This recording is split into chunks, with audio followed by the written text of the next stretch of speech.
वहीं कांग्रेस सेवा दल ने आज जहां कार्यकर्ताओं को पार्टी को मजबूत करने का पाठ पढ़ाया, वहीं कांग्रेस सेवा दल के राष्ट्रीय अध्यक्ष लालजी देसाई ने केंद्र की मोदी सरकार और आरएसएस को भी आड़े हाथों लिया। खास बात की है हमारे संवाददाता अनिल कुमार ने कांग्रेस सेवा दल के राष्ट्रीय अध्यक्ष लालजी देसाई से। आज कांग्रेस सेवा दल की बैठक हुई और इस बैठक में किन मुद्दों पर चर्चा हुई, इस समय साथ हैं कांग्रेस सेवा दल के राष्ट्रीय अध्यक्ष लालजी देसाई। इनसे जानते हैं। जी देसाई जी, आज मुख्य तौर पे सेवा दल की जो यहाँ पे प्रदेश की बैठक हुई, जिसमें मान्यवर प्रदेश अध्यक्ष कुमारी शैलजा जी भी आई थी और हमारे सेवा दल के जो अध्यक्ष हैं पूनम, डॉक्टर पूनम, और हमारी महिला अध्यक्ष सुनीता शर्मा जी भी रही और हमारे प्रभारी रासरानिया जी और पूरी जो टीम है वो साथ में रही। और मिलकर चर्चा मुख्य तौर पे हुई कि देश में जो विचारधारा की आज लड़ाई जो लड़ी जा रही है, एक तरफ पूंजीपति और धर्मांध ताकतें मिलकर देश की आम जनता का शोषण करके जिस प्रकार का खेल या साजिश रची जा रही है, उसके खिलाफ लड़ने की ज़रूरत है और उसके लिए सेवा दल को हम लोग तैयार कर रहे हैं। देसाई जी, अब कांग्रेस सेवा दल के सामने क्या चुनौतियां हैं, क्योंकि आप पूरे देश का परिदृश्य तो देख ही रहे हैं। मेरा जो अभी देश भर में भ्रमण करते हुए मुझे जो लग रहा है वो ये है कि पूरे देश में जहरीली विचारधारा जो नागपुर से पैदा होती है या और कोई जी दूसरे अलग अलग क्षेत्र से, जो किसी एक धर्म को, चाहे वो कोई भी धर्म हो, किसी एक धर्म के नाम पे या किसी एक जाति के नाम पे हमारे देश को, इनके दिमाग में, जनता के दिमाग में जहर डालकर जिस प्रकार से भारत माता की संतानों को आपस में लड़ाने का काम कर रहे हैं, उस लड़ाई को रोकना और हमारे देश के तिरंगे के झंडे नीचे सभी जाति, धर्म, प्रदेश और भाषा के लोगों को भारतीय एकता, अखंडता और बंधुता जो है और समानता के हमारे संवैधानिक जो सिद्धांत है उसको लागू करना, वो सबसे बड़ी चुनौती है। क्योंकि हमारे संविधान के साथ आज बहुत बड़ा खिलवाड़ जो है एक संघी सोच के जरिए हो रहा है।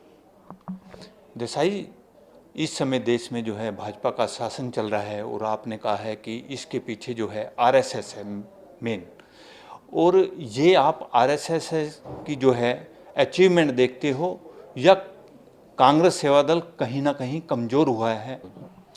मैं बिल्कुल आरएसएस का जो उनकी जहरीली सोच है उसकी सफलता देखता हूँ। उसमें मैं ना नहीं बोल सकता हूँ कि वो सफल रहे हैं इस देश में। वो जहरीली प्रचार जो है उसको लगातार करने में और देश की जनता को गुमराह करने में, या एक अलग अलग लोगों के बारे में अलग अलग सोच रखकर इस देश की जनता को आपस में लड़ाने में वो सफल रहे। पर मुझे लगता है ये तो हिटलर भी तो सफल रहा था देश की जनता को गुमराह करने में। तो गलत काम करने में किसी को अगर सफलता मिले तो मैं उसको एक लंबे समय की सफलता नहीं मानता हूँ ये देश के लिए बहुत बड़ी कमनसीबी है कि संघी जैसे या कोई भी एक्सट्रीमिस्ट, वो चाहे इस्लामिक हो, चाहे हिंदू फंडामेंटलिस्ट हो, चाहे क्रिश्चियन फंडामेंटलिस्ट हो, कोई भी हो, जब कोई भी एक्सट्रीम फंडामेंटलिस्ट जो सफल होता है, मानवता वहाँ पे हार जाती है। और मैं ये मानता हूँ कि मानवता को नहीं हारना चाहिए, भारतीयता को नहीं हारना चाहिए। और उस मामले में मैं अपनी जिम्मेदारी में स्वीकार करता हूँ सेवा दल के अध्यक्ष के नाते कि हमको इस जहरीली सोच को, एक्सट्रीमिस्ट सोच को खत्म करने के लिए, नेस्तनाबूद करने के लिए हमको कड़ी मेहनत करनी पड़ेगी। बिना मेहनत की कामयाबी संभव नहीं है। देसाई जी, जो भारत में जो है कांग्रेस ने सबसे ज़्यादा राज किया है और उसके पीछे जो है कांग्रेस सेवा दल का बहुत बड़ा हाथ है, तो अब जो माहौल पैदा हुआ है प्रदेश में, गुटबाजी कांग्रेस की बढ़ गई है, तो कांग्रेस सेवा दल ने कभी ये नहीं सोचा कि इसको ख़त्म किया जाए?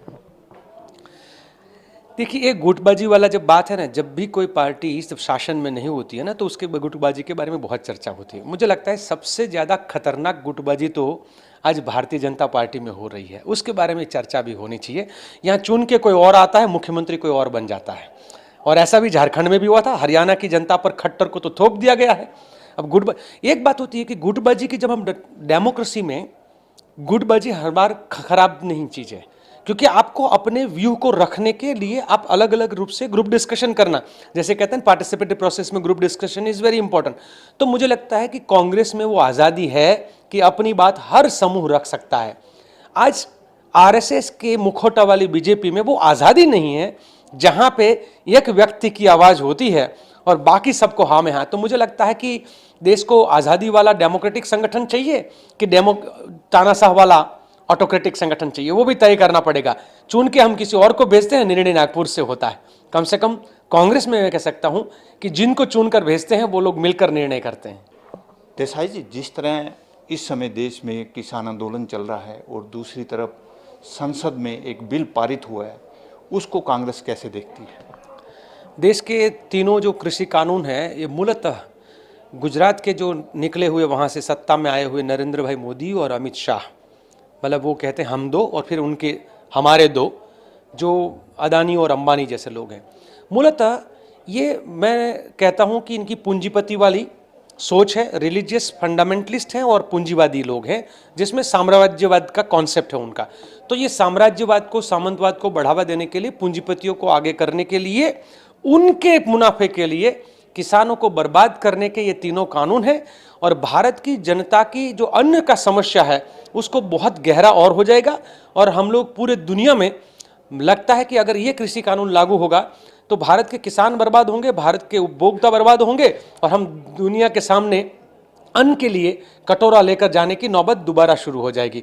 अगर उनमें थोड़ा बहुत भी सेंस है तो इनको तीनों कृषि कानून जो है उसको रद्द करना चाहिए, और यहाँ पर जो है वो मिनिमम सपोर्ट प्राइस वाला किसानों की जो मांग है वो वाले कानून लाने चाहिए। मुझे लगता है कि ये इनके आका यानी कि अदानी और अंबानी जो कंट्रोल करते हैं, जब तक वहाँ से ग्रीन सिग्नल नहीं मिलेगा ये कुछ नहीं कर सकते हैं। तो उनकी अपनी मजबूरी है, उनकी जगह पे है। और बिना सोचे वो कानून भी जब लाए थे संसद में, उसी तरीके से आपने जो कहा कि दिल्ली के गवर्नर को जो पावर देने वाला जो उन्होंने नया जो लाए कानून, मुझे लगता है कि ये पूरी तरीके से आरएसएस की सोच है। आरएसएस की सोच में ये है कि डेमोक्रेसी और डिसेंट्रलाइजेशन कुछ नहीं होता है, सेंट्रलाइजेशन ऑफ पावर होता है, एक जगह से निर्णय होता है और वो निर्णय को सबको अमल करना होता है। तो जो साम्राज्यवादी सोच की मैं वहां बात किया, यही बात ये इनकी है कि हर पावर को, या तो आपकी पार्टी है तो उनके पास पावर रहेगा, अगर आपकी पार्टी वहां पे रूल नहीं कर सकती है तो वो पावर को ले लो। और ये काम सिर्फ ये गवर्नर को पावर दे के किया है ऐसा नहीं है। इन्होंने, हमने गुजरात में चुनाव में भी देखा था कि जब 31 में से 23 जगह पे कांग्रेस की जिला परिषद बन गई तो उन्हें जिला परिषद के पावर को ले लिया और कलेक्टर को पावर दे दिया और मिनिस्टर को पावर दे दिया। तो ये लगातार उनको लगता है कि एन कैन किसी भी प्रकार से गवर्नर के जरिए चुनी हुई डेमोक्रेटिक सरकारों को कमजोर करके वो अपनी सत्ता को चलाए रखेंगे। ये सेंट्रलाइजेशन ऑफ पावर है और कुछ नहीं, ये गलत है।